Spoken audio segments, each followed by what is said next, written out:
Para que te hagas una idea de cómo está la situación, las noticias que llegan sobre Europa no están mejorando, más bien todo lo contrario. Por ejemplo, en Francia, que es el segundo país con mayor peso económico dentro de la Unión Europea después de Alemania, la inestabilidad del gobierno ha provocado un verdadero desbarajuste. El gobierno francés está al punto del colapso, con disputas internas, protestas y falta de un rumbo claro.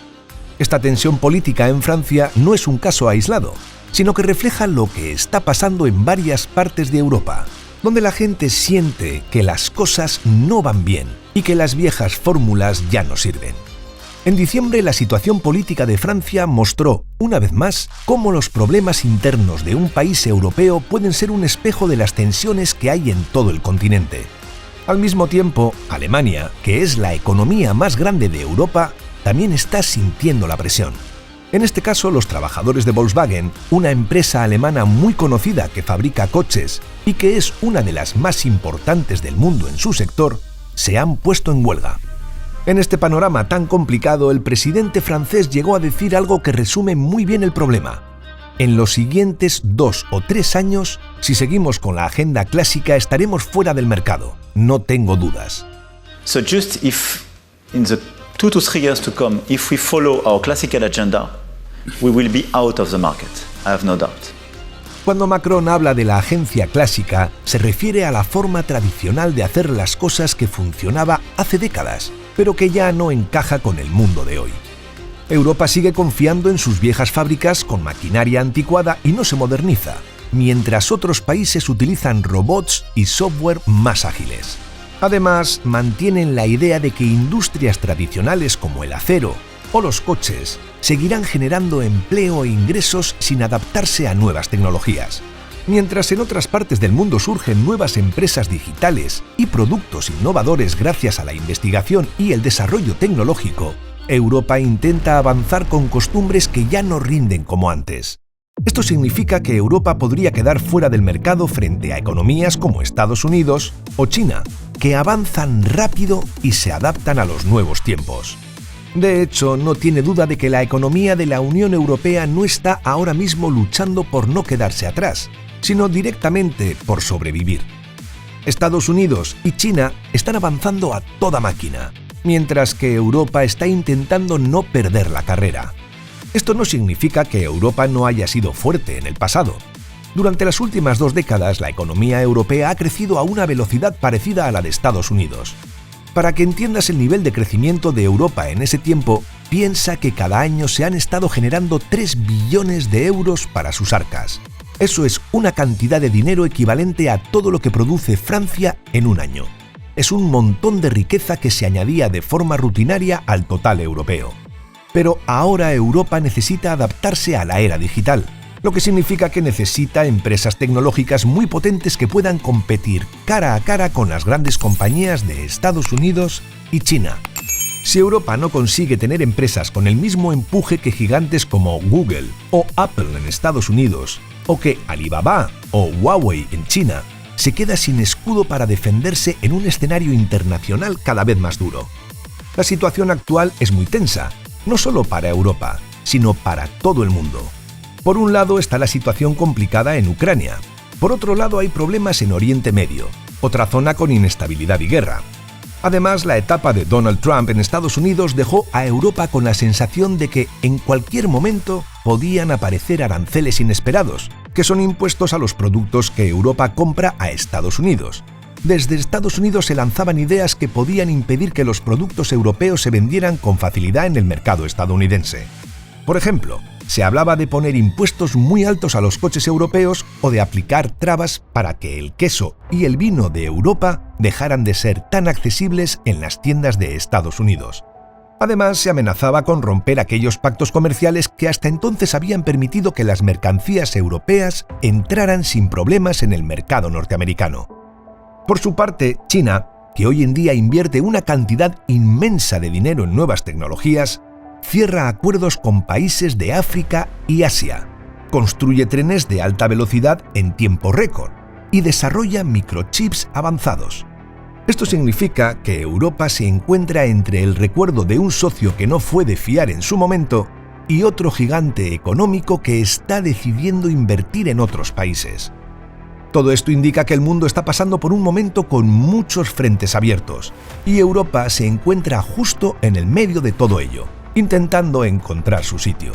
En el centro de esta historia se encuentra una figura muy conocida en el mundo económico, alguien que la gente ve como una persona a la que se recurre cuando las cosas están difíciles: Mario Draghi.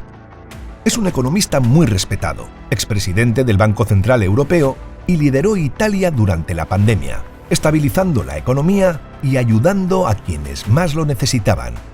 En septiembre, Draghi advirtió que la situación en Europa es muy débil y que se necesitan cambios urgentes para evitar que el continente quede atrás frente a otras grandes economías. Su opinión, dada su experiencia y prestigio, es una fuerte señal de alerta sobre la necesidad de adaptarse a los nuevos desafíos tecnológicos y económicos.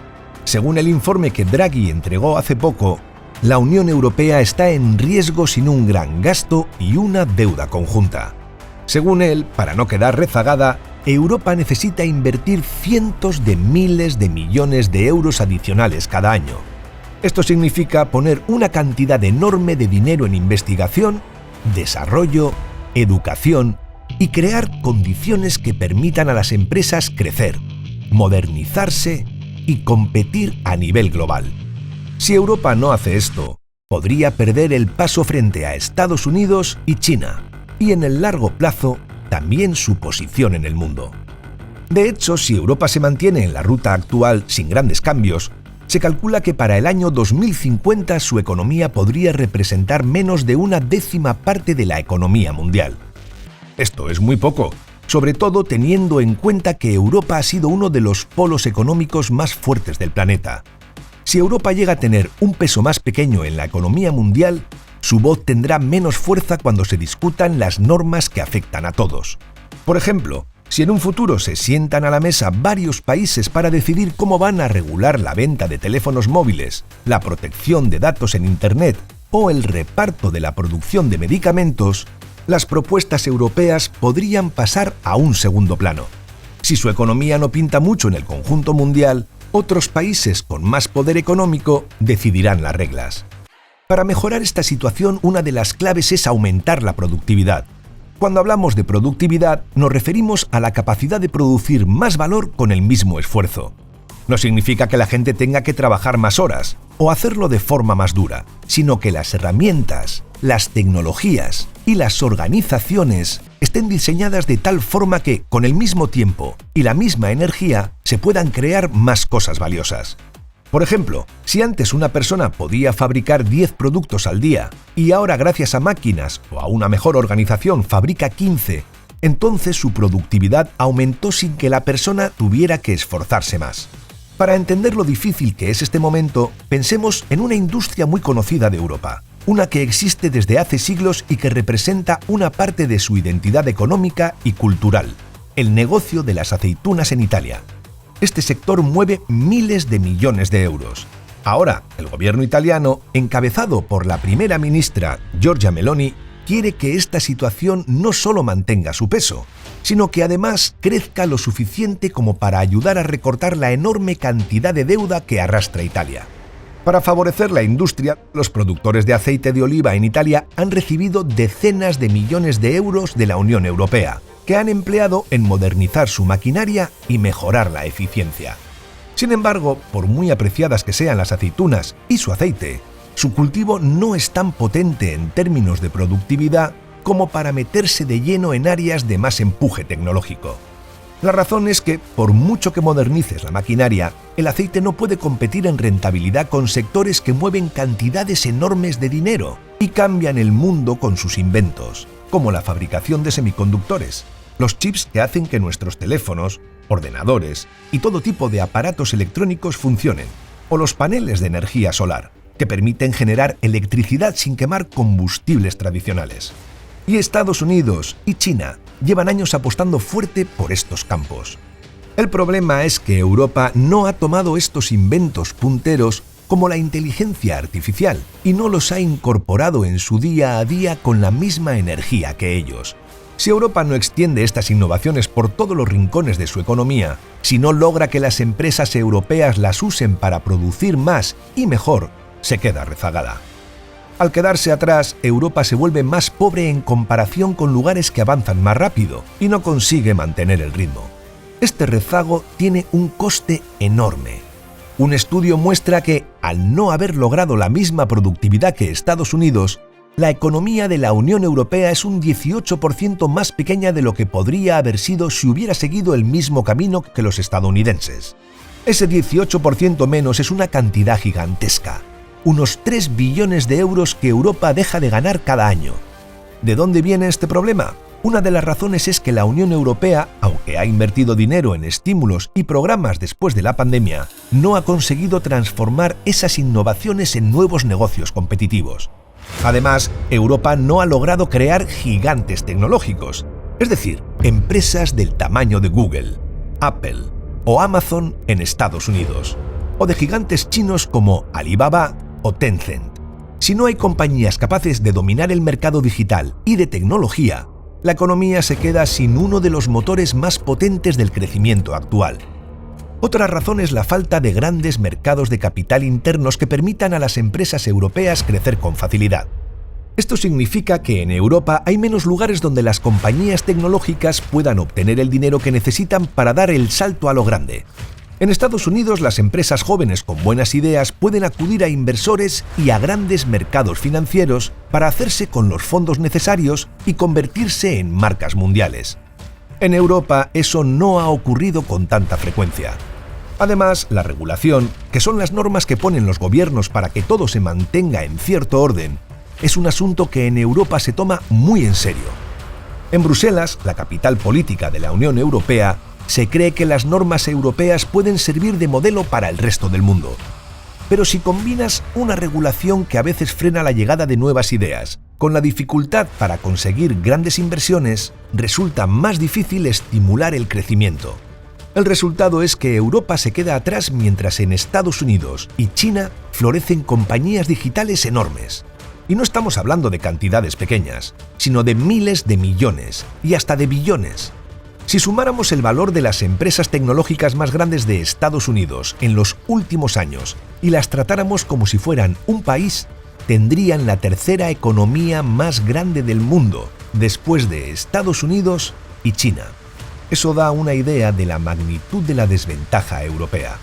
La gente está empezando a darse cuenta de lo que significa quedarse rezagado en la era digital.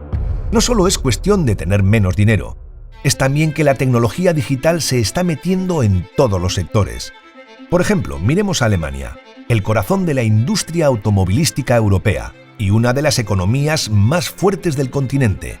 Alemania siempre fue famosa por sus coches, por marcas que llevan años siendo reconocidas a nivel mundial y que parecían estar muy por delante de la competencia. Pero ahora llegan los coches eléctricos, que en realidad son más cercanos a un teléfono con ruedas que a un motor clásico. Los coches eléctricos se basan en baterías avanzadas, software, sistemas de navegación inteligentes, redes de recarga y actualizaciones constantes. Son un producto más de la era digital.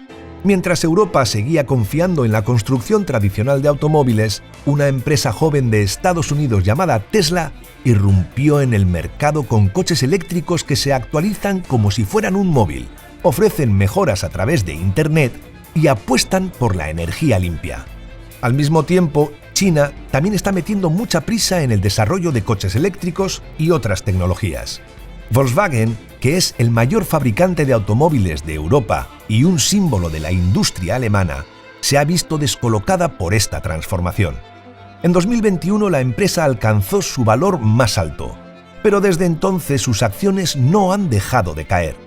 Hoy se ha convertido en un ejemplo de las dificultades que enfrenta Europa para adaptarse a la revolución tecnológica liderada por compañías como Tesla, una empresa que hace apenas unos años era prácticamente desconocida y que ahora tiene un valor superior a si sumaras el resto de compañías automovilísticas del mundo. Simplemente brutal. Volkswagen está intentando una maniobra que, hasta hace poco, habría resultado difícil de imaginar. Cerrará 3 fábricas alemanas y eliminará miles de puestos de trabajo. Esto no se trata solo de apagar las máquinas de la fábrica y venderlas, sino también poner en juego el sustento de decenas de miles de trabajadores. Al mismo tiempo, mientras Alemania, que recuerda es el corazón económico de Europa, se plantea estos recortes, su vecino Francia tampoco atraviesa un momento tranquilo. Allí la deuda es muy alta y el déficit, que es la diferencia entre lo que el gobierno gasta y lo que recauda en impuestos, se ha disparado. Según las reglas de la Unión Europea, el déficit, que es cuando un gobierno gasta más de lo que ingresa, no debería superar el 3% del tamaño total de la economía de un país. Pero Francia lleva mucho tiempo excediendo ese límite. Esto preocupa a los inversores porque cuando un país tiene mucho déficit, significa que está acumulando más deuda. Y mientras más deuda tiene, más difícil puede ser que la pague en el futuro. Cuanto más sube esa línea, mayor es el riesgo que se percibe. En diciembre esa sensación de peligro alcanzó el punto más alto desde 2012, el año en que Europa se debatía en medio de una fuerte crisis de deuda. Si Francia no halla una salida política a estos problemas, a su economía le costará levantar cabeza. La situación que enfrenta Francia, combinada con los recortes en la industria alemana, afecta a todos. Francia y Alemania son el eje sobre el que gira la Unión Europea. Muchas de las economías del continente dependen del intercambio con estos dos gigantes. Si alguno de los dos se frena, arrastra a los demás. Pensar en una Europa sin una Francia sana económicamente y sin una Alemania fuerte es imaginar un escenario en el que no hay motor que empuje al resto y puedan mantenerse a flote. A esto se suman otras preocupaciones que ya se han comentado anteriormente, pero ahora la alarma que en su momento hizo sonar Mario Draghi se hace más intensa. El panorama político dividido, donde cada país prioriza sus propios intereses por encima del conjunto, dificulta tomar decisiones conjuntas para impulsar la economía. Si a eso se suma que la moneda única europea, el euro, muestra una tendencia a debilitarse frente al dólar, el resultado es una señal preocupante. Si el euro llega a empatarse con el dólar, algo que ha ocurrido pocas veces, es una señal de que el peso económico europeo se queda corto. Para tener influencia en el mundo se necesita una economía lo bastante sólida como para sostener una moneda fuerte. Cuando las cosas no van bien en los países que usan el euro, la gente y los partidos políticos que están en contra de esta moneda aprovechan para hacerse escuchar más. Por ejemplo, en Alemania, partidos como la AfD ha declarado a la Unión Europea como un proyecto fallido y que no apoyan el euro como moneda. Aunque hoy en día parezca algo muy poco probable, el simple hecho de hablar de esto genera nerviosismo. ¿Por qué? Porque crea incertidumbre, y eso asusta a los inversores y a las personas en general, ya que un cambio tan grande podría traer consecuencias económicas mucho peores para toda la región. Pero no todo son malas noticias. Europa se ha hecho famosa por su capacidad para fabricar productos de altísima calidad. Por ejemplo, empresas como Siemens en Alemania son líderes mundiales en maquinaria industrial que puede cortar y medir con una precisión increíble, usada en sectores como la fabricación de autos eléctricos. Otro caso es ABB, también alemana, que desarrolla robots diseñados para tareas superespecializadas, como ensamblar circuitos electrónicos o realizar soldaduras quirúrgicas. Además, compañías como Airbus, que tiene sede en Francia, son un ejemplo claro de ese puzzle perfecto. Sus aviones están hechos con piezas tan precisas que encajan con exactitud milimétrica, permitiendo que las aeronaves sean seguras, eficientes y de última tecnología. Este nivel de detalle y especialización es lo que podría garantizar que Europa siga siendo competitiva frente a otras regiones en el futuro. Esto no es algo nuevo, y el norte de Italia, el sur de Alemania o Suiza han sido reconocidos por su habilidad para producir bienes de alta calidad. Esa especialización, que se apoya en saber hacer las cosas con mucho cuidado, puede servir para desarrollar bienes tecnológicos punteros. Si Europa consigue aprovechar estas habilidades para participar en la creación de equipos de última generación, es posible que encuentre un lugar sólido en el mercado global a pesar de las dificultades actuales. Esperamos que te haya gustado el vídeo. Si es así, nos ayudaría muchísimo que nos dejases un comentario, ya que la red neuronal de YouTube esto lo valora muchísimo y así recomienda nuestros vídeos a más gente. Le dieses a like y actives la campanita para que te llegue una notificación cuando subamos nuestro próximo vídeo. Así que nos vemos en él. Un saludo.